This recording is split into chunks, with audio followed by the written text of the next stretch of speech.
Napakarami niyo po bang problemang pinagdadaanan sa kasalukuyan? Kayo po mga bossing ko'y naniniwala sa mga ganitong mga pamamaraan na mga pang-attract ng swerte at pantaboy ng kamalasan. Sa mga panahon ngayon, ito lang makakapitan po natin bukod sa panalangin at taimtim, sipag at tiyaga mga boss. Kailangan meron tayong mga alternative na mga pamamaraan kagaya po nito. Ito pa mga bossing, bukas ay full moon, June 9, full moon. Gawin niyo po ito mga bossing ko ha. Maghanda ka na kapag napanood niyo to, pag pinost ko po ito mga bossing. Maghanda ka na ng mga barya. Yung baryang yan, hugasan niyo po mga boss. Pagkatapos, patuyuin niyo po siya sa sinag ng araw. Or kaya po tuyuin niyo po ng tela, lalo na kung hinugasan niyo po siya sa tubig ulan. Tapos tuyuin niyo po siya. Tapos ilagay niyo to sa bawat corner ng inyong puntahanan. Pero bago niyo po ito ilagay mga bossing ko, paliliwanagan muna natin to sa sinag ng buwan, ng full moon. June 29 mga bossing ko, full moon. Ngayon ilagay niyo po yan kapag nasinagan na ng sinag ng buwan mga bossing ko. I-overnight niyo yung barya na nasisinagan ng buwan.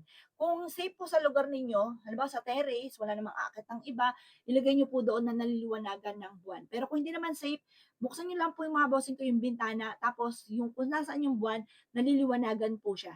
Yan po ay June 29, bukas ang full moon. Ngayon pa mga bossing ko, ilagay ito sa bawat sulok. Ganun din po sa inyo po negosyo. At ang dulot niyan ay swerte. Mas mainam din po na maglagay ka ng 3 tubig sa bawat lugar na aking babanggitin, na ibibilad nyo rin po yung tubig. Halimbawa, 3 baso na may malinis na tubig, tubig gripo lamang, pwede na po yan. Tapos ibilad niyo po siya mga bossing ko sa pulmon. Ilalagay niyo po siya sa salas, sa kusina at sa inyong kwarto. Nako mga bossing ko, kaya kung gusto niyo po lumevel up ang swerte niyo ngayong taon na ito mga bossing ko, baka sabihin po ninyo, naku, ano nang petsa ngayon? Hindi wala ng pagyaman. Nako mga bossing, habang may buhay may pag-asa po yan. Basta positive ka, masipag at matyaga, hindi ka nakakalimot magdasal, walang imposible mga bossing ko, makakamit ninyo kung ano man ang mga pinapangarap. Ito pa mga bossing ko, paglipas ng 30 na mga bossing ko kinabukasan ng full moon, itapon niyo po ang tubig at palitan ng panibago. Ugaliin na po mga bossing ko na meron kang tubig. Ang tubig mga bossing ko ay magbibigay sa inyo ng pera, humihigop ito ng mga negative energy mga bossing. Mainam, magawa niyo po yan. Meron din pa mga bossing ko kapag may mga suot kayong charms, hubarin niyo po ito mga bossing ko, tapos hugasan niyo po ito mga bossing ko sa tubig gripo, or kung may tubig ulan, hugasan niyo po siya mga boss. At pagkatapos ibilad po ito sa full moon.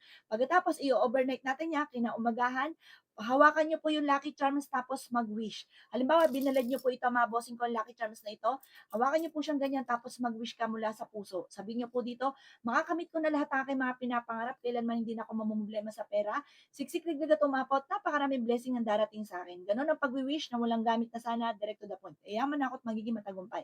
Sabay, suot niyo na ng lucky charms bracelet na in-energize ninyo po mga bossing ko sa liwanag ng sinag ng buwan. Ganyan po kada buwan ang gagawin po ninyo, kada full moon. At asahan nyo ang blessing na darating sa inyo. Siksik laglag at umapot, napakaraming blessing ang darating sa inyo. O paano mga bossing? Good luck po sa inyo po lahat.